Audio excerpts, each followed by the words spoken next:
يا مساء الهنا، ازيكم؟ عاملين ايه؟ كل سنه وانتم طيبين. النهارده بقى ايه؟ البوتاجاز بتاعي كده مش عاجبني، وعلى دخلة بقى رمضان ولسه هصب من المطبخ وكده، فقلت هبدا بالبوتاجاز وبعد كده الشفاط وبعد كده الميكروويف.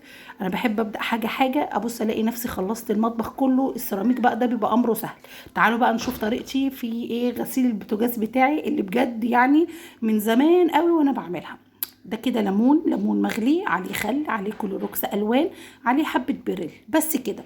انا من الناس اللي ما بتحبش البلاور ولا الفلاش ولا الحاجات دي، بتعب قوي، الريحه بتاعتهم صعبه قوي عليا الصراحه. فالحاجات دي ما بتعملش ريحه طبعا، وبيتنضفوا والله حلو قوي. بصي الاركان بتاعتي عامله ازاي، انا بوريكي قبل وهوريكي بعد ان شاء الله. وبحته سلكه بس، مش عايزه اكتر من كده. يعني هي حته سلكه ناشفه كده بقى مع البريل والليمون والخل والكلوروكس طبعا، او كلور عادي او مزيل. بيتباع عند المنظفة، عند بتاع المنظفات، بجد تحفة. وده بريل عادي يا بنات، صابون عادي يعني. بس كده امسكوا بقى بحتة السلكة كده واتفرجي عليها هيبقى عامل ازاي. مش بحب احط زي ما قلت لكم ولا بلاور ولا فلاش ولا اي حاجه، بتعب قوي من الروايح دي. انا كده هخلص ان شاء الله النهارده البوتاجاز والشفاط شويه كده. وبعد كده بقى ايه، المطبخ ده الاقي السيراميك بتاعه يعني اخر حاجه. السيراميك ده بيبقى اسهل حاجه الصراحه. تقولي لي ايه اللي بيعقدك في المطبخ؟ الحاجات اللي هي ايه الصغيره دي، اللي هي البوتاجاز، الميكروويف، الكاتل، الحاجات دي كلها بحب اعملها قبل ما بعمل السيراميك اصلا. حيطان وارضيات ده مفيش اسهل منه. لكن الحاجات دي، لان في حاجات بتفصليها، في حاجات بتنقعيها زي عيون البوتاجاز دي، الحاجات دي كده هي اللي بتاخد وقت معايا. دي كده العيون بتاعه البوتاجاز نقعاها في نفس اللي انا عاملاه ده.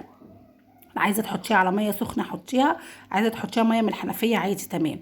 هنا بقى كنت بوريكي ايه البوتاجاز الكوبش بتاعته. بصي عامله ازاي، تحفه. والله العظيم يا بنات منوره، منوره بجد، ولا فيها اي حاجه، بقى زي الفل. تعالي بقى ايه نشوف هننقع الكوبش ازاي. هنا انا كنت بسخنها شويه قبل ما احطها في المنقوع اللي انا بقولك عليه ده. بحب اخليها سخنه شويه يا بنات، او ممكن تحطيها في ميه سخنه عادي، بس انا حبيت اسخنها عشان كان فيها دهون الصراحه كتير، دهون كده صغيره مش عايزه تطلع وكانت مغلباني. بصي ده كده بعد، هوريكي قبل دلوقتي. بصي عامله ازاي. دي كده اللي في النص ده حروق يا بنات، مش نظافة ولا دهون ولا أي حاجة. دي كده حروق. البوتاجاز بتاعي ده بقاله 20 سنة يعني، ده حاجة كده بجد حلوة. بصي هنا كنت يا دوبك حكيته كام حكة كده بالسلكة، هنا قبل وهنا بعد. بصي الفرق عامل ازاي، أنا بوريك الفرق قبل والفرق بعد. بصي تحفة، والله العظيم تحفة بجد، حاجة كده اتعملت من البيت. الليمون البايظ اللي عندك بقى والحاجات البايظة دي طبعا ما تترميش، طبعا دي كنز في البيت زي ما بيقولوا. بصي عاملة ازاي. دي هنا كده قبل وده كده بعد، يعني بعد ما دعكتها كده بالفرشة، وقبل اصلا وانا نقعها لسه بس. بصي مسافة ما تعمليها بايديكي كده الدهون بتختفي حرفيا بجد. والله العظيم كان قشطة، بقى قشطة بجد كأني لسه جايباه دلوقتي.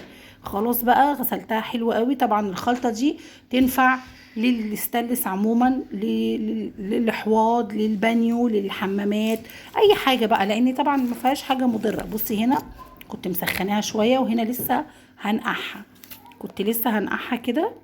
بصي تحفة، والله العظيم تحفة بقى. بلا بلاور بلا فلاش بلا حاجات كده تتعبنا. اخر مرة انا جبت البلاور ده بجد كنت حاسة ان نفسي بيروح مني بجد، والله يا بنات صعبة قوي. حبة خل بليمون كده بحبة كلوروكس او كلور الوان، والدنيا معاكي هتبقى زي الفل. طبعا الخلطة دي انا بعتمدها لحاجات كتيرة مش للبوتاجاز بس. يعني انا ممكن احطها للغسيل اللي هي بتاع الحيطان، للارضيات، للبلاعات، البلاعات اللي ستانلس دي بتخليها لي قشطة. بصي انا عاملة كده ازازة عندي، حاطه فيها بقى ليمون، عصره فيها كام ليمونه كده مش كويسين عندي، او ممكن تغليه زي ما انت عايزه، وحاطه فيها البريل، وحاطه فيها الكلور الالوان او الكلور العادي، فبراحتك يعني. دي خلطه كده انا حطاها عندي على حوض المطبخ. ودي المبشره انا كنت بشرب بيها، ممكن تبشري ليمون وممكن تحطيه كده بحاله. لو بشرتيه بيبقى احسن لان بينزل كل العصاره بتاعه الليمون. فعادي بقى لو مش فاضيه ممكن تعصري كده ليمون عليه وخلاص. هنا كده الخلطه دي انا بحطها كده في ازازه على رخامه المطبخ جنب صابون المواعين. اي حاجه والله بعملها بيها بتبقى تحفه. بصي هنقعه شويه بس كده يعني، ما كنتش الصراحه هنقعه كتير، هي ساعه كده لاني كنت مستعجله على البوتاجاز. لكن لو عندي وقت لحد تاني يوم كان هيبقى قشطه قشطه، من غير اصلا ما ادعكه او اي حاجه.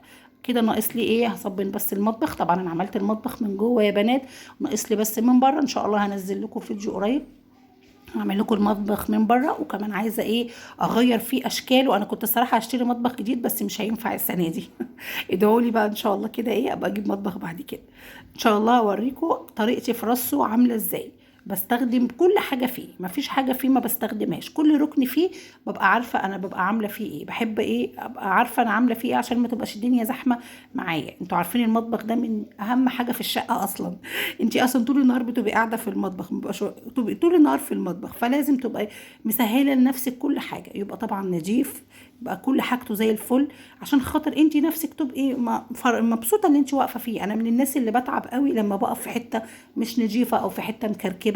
اه ممكن اكركب شويه وانضف شويه زي اي حد، بتتعبي شويه وبتستريحي شويه، بس بجد انا راحتي النفسيه لما بلاقي الحاجه حواليا دي بتبقى نظيفه منظمه، كل حاجه مكانها. يعني انا ممكن ابقى في مكان واتصل مثلا باي حد عندي في البيت، هاتولي حاجه من الحته كذا من المكان كذا، عارفه هو فين بالظبط، عارفه المكان ده فين، عارفه ان انا بحط حاجتي فين، عارفه ان في نظام. لان النظام هو اساس النظافه. انت ممكن تنظفي كل يوم وما فيش نظام عندك، هتبص تلاقي نفسك الدنيا عندك دايره دايره عماله تدوري فيها. لكن لو منظمه كل حاجه في مكانها، حتى لو الحاجه حواليك مش نظيفه بس كل حاجه في مكانها، والله بيبقى التنظيف سهل جدا. يعني انا مثلا قبل ما ابدا في المطبخ، البوتاجاز اهو خليته معاكم زي الفل، الشفاط، الكاتل، الميكروويف لسه هعمله. كل الحاجات دي قبل اصلا ما ابدا في المطبخ نفسه، قبل ما ابدا في السيراميك والحيطان والارضيات، ورا الغساله، ورا التلاجة، ورا البوتاجاز. كل الحاجات دي انت بتعمليها بتبص تلاقي نفسك السيراميك ده حاجه سهله جدا، لان فعلا اللي بياخد وقت الحاجات دي اللي هي زي الميكرويف والكاتل واللمضه مثلا بتاعه المطبخ، اذا كنت تمسحي فوقيها تحتيها تزعفي المطبخ، الشباك طبعا، شبابيك المطبخ دي بتبقى بجد صعبه قوي قوي قوي، بالذات الشبابيك الخشب. يعني برضو الخلطة دي انا بعملها مع شباك المطبخ على فكرة، ما بيحصلوش اي حاجة، بس مش ببله مية، بمسحه بس كده وبحتة فوطة او حتة قماشة كده بمسحه، مش بحط عليه مية لان شباك المطبخ عندي خشب. لكن لو قلموتان فبراحتك في عادي بقى، انت ممكن القلموتان على فكرة تحطي عليه مية وبعد كده تنشفيه عادي، لكن انا مطبخي عشان خشب والله بيبقى زي الفل معايا. فالحاجات دي زي ما قلت لكم بتاخد وقت، التلاجة، الدفليزر، كل الحاجات دي طبعا بتعمليها قبل المطبخ نفسه، قبل ما تصبني المطبخ نفسه بتبص تلاقي نفسك والله بتبقى مخلصه، مفيش اي حاجه. طبعا التلاجة انا عملتها تحفه، رجعتها كانها يعني بصي جديده كده. تلاجتي يا بنات كانت كريازي وكانت من النوع اللي بتشر كده، فانا بفصل الفيشه قبليها بيوم وبكب فيها بشيل كده. هبقى اوريكم الفيديو ده تحفه بجد، جبت كذا مره الراجل صلحها لي وعمل لي زي ما انا ما بقى، هو اللي علمني الصراحه الحكايه دي. بكب ميه سخنه في الفريزر فبتنزل في الفتحات اللي تحت الفريزر، بتنزل كل اي رواسب اي حاجه، والحمد لله ما بتعملش يعني ما بتعملش رواسب ولا اي حاجه، ومن ساعتها الحمد لله بقت كويسه. انا بعمل الحكايه دي مره كل كام شهر كده، او كل مثلا ما الاقيها بتنقط كده اجي عامله الحكايه دي، الحمد لله بتبقى معايا زي الفل. ادي البوتاجاز بتاعي زي الفل، والفرن كمان عملته. انا هنا كنت بوريه لكم تاني، بصي بيلمع الاستانلس بتاعه والله العظيم بيلمع. الحمد لله خلصت البوتاجاز وخلصت حاجات كتير في الشقه. قولوا لي بقى انتوا عملتوا ايه؟ انا من الناس اللي بحب اعمل الحاجات العميقه من جوه قبل رمضان. في رمضان بعمل حاجات كده اللي هي التنظيف العادي، لكن الحاجات الشغل العميق ده، تصبين المطبخ، ترويق تحت السرير، كل ده قبل رمضان. يلا كل سنه وانتم طيبين، والسلام.